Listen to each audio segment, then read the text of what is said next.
Welcome back. It's been a month since the United Nations climate talks COP26 ended and the Glasgow Climate Pact adopted.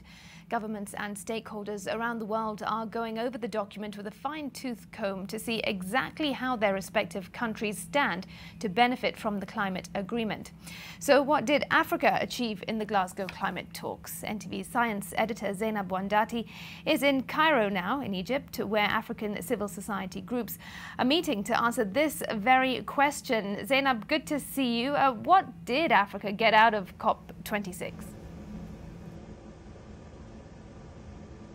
It's not as simple answer, Smriti. There's a lot of different feelings depending on who you ask. There are those who say the talks were a complete failure, Africa did not get anything at all. And then there are those who feel that Africa did get something. It's not everything that Africa wanted, but it did get something. So the simple answer is COP26 Africa is calling it a compromise agreement. It was a compromise agreement. It's not exactly what the continent wanted, but it was something.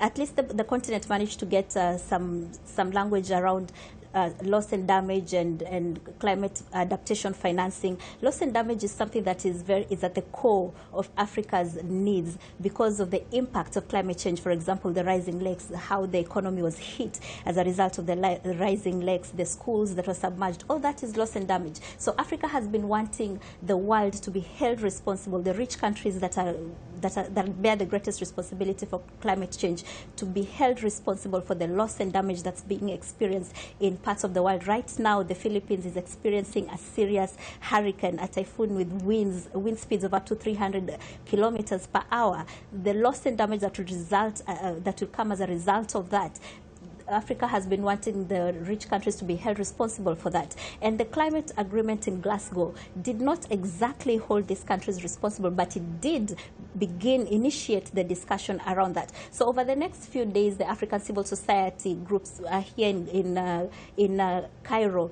to discuss what Africa may or may not have done wrong at the Glasgow talks and what this will mean for the continent as we go into COP26, which will be hosted here in Egypt, but in a different city in Sharm el-Sheikh. And Smriti, I should also mention that Kenya is holding its Stocktech, if I could call it that, a Stocktech meeting in Kisumu County to look at this Glasgow climate agreement, what Kenya got out of it, if the agreement aligns with Kenya's position going into that meeting. And the government will be releasing a report on a comprehensive report on what Kenya got out of Glasgow in maybe tomorrow or sometime next week. The meeting in Kisumu will be ending tomorrow, and then as the days go by, I'll be able to update you what Kenya feels, exactly what Kenya feels about Glasgow, and also how Africa also feels about Glasgow over the next few days, Pretty. Forward to hearing more about